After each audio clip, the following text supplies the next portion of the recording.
Hello everyone, my name is Steve and welcome to a brand new series where I'll be teaching you how to code. This series is designed for complete beginners, so if you've never coded a day before in your life, this is where you should start.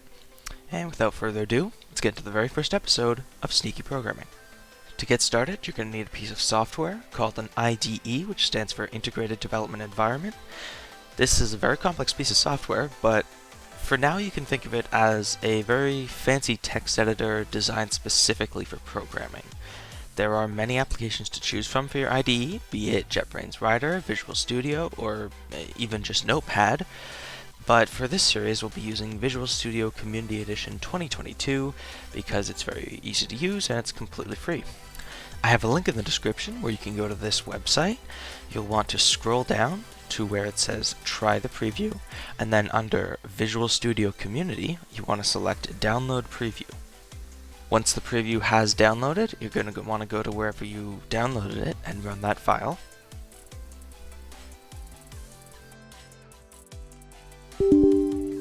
And if a box like this pops up that says, "Are you sure you want to allow this app to make changes to your device?" just click Yes. And a box like this should pop up saying Visual Studio Installer eventually. Press Continue. And once you see a box that looks like this, you want to come down here under Desktop and Mobile, press on .NET Desktop Development, check that box. Make sure all other boxes are unchecked or you'll have a significantly longer download time. You can choose a location for it or just leave it at the default. And then you press Install. Now this installation process will take a varying degree of time depending on your hardware and your internet, so just be patient and come back to it when it's done.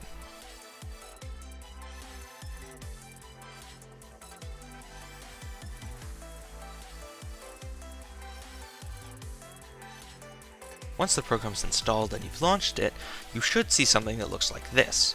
Press Create a New Project. Then under the All Languages drop-down, select C#. That's the language we'll be learning in. And select Console under Project Types.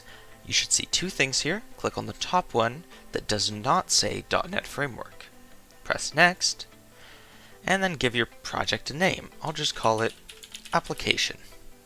Press Next, and press Create. Once the program loads up, come over to the Solution Explorer and double-click on Program.cs. You should see something that looks like this.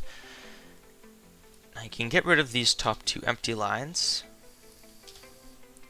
And now you should have two lines in the text editing portion of your IDE. This line will say console.writeLine, and then in brackets, and in quotations, Hello World. The final thing to note here is the semicolon. The end of a line in programming is marked by a semicolon. Without it, the program doesn't know when to stop, and it won't work. This is signified by the red underline.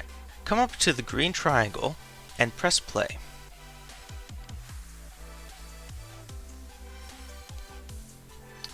If this loads up, you've done everything right and you're ready to start programming. You can see right at the top it says hello, space world, exclamation point. The exact text we have right here. What this command is doing is it's telling the computer to write text into the console. Press any key to close that window. And now we're ready to really get started. Go ahead and give yourself some space here. Now come over to the Solution Explorer. Right click right here where it says Application next to the C# icon. Come down to Add. Select Class. It'll load up some templates. Make sure Class is selected and give it a name. I'm just going to call it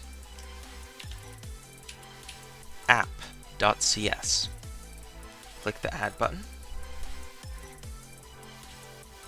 And over on the right, you'll see a brand new one showing up right here.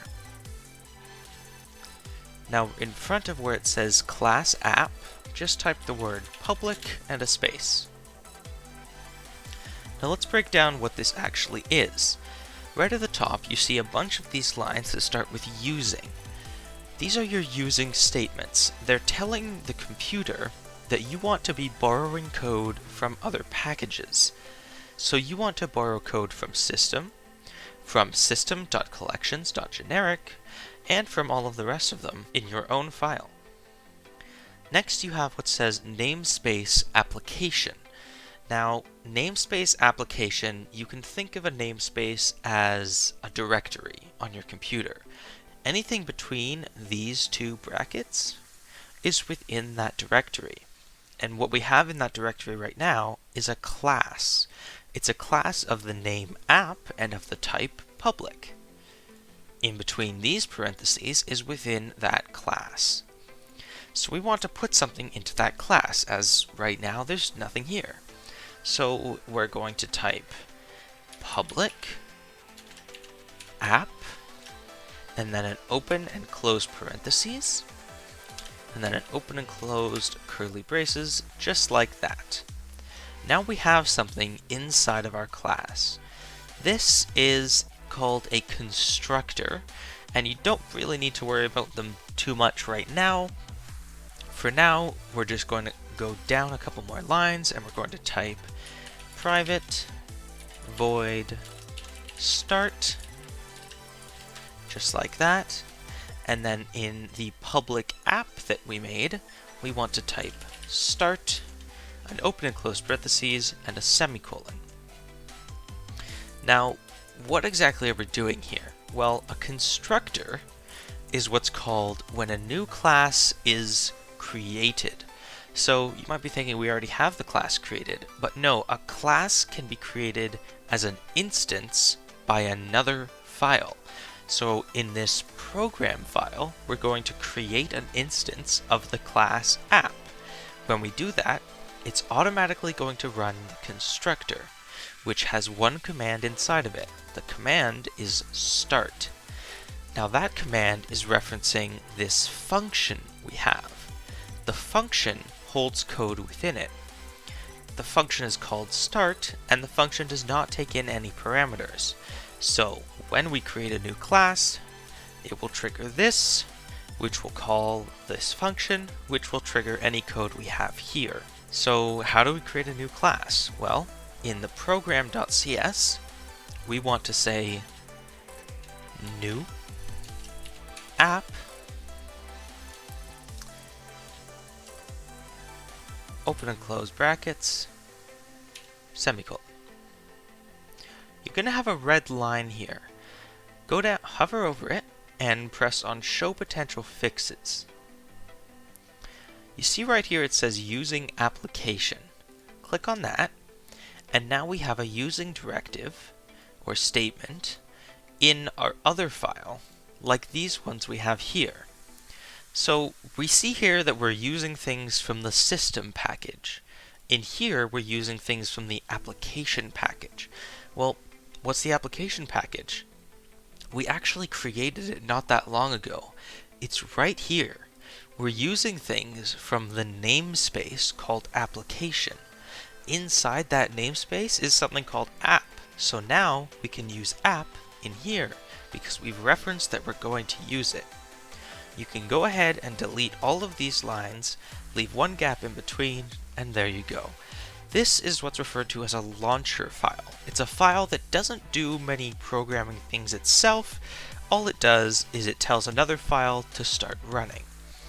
Press Ctrl S to save that, and Ctrl S over here as well. Now that we've got this application started and running, what do we want it to do?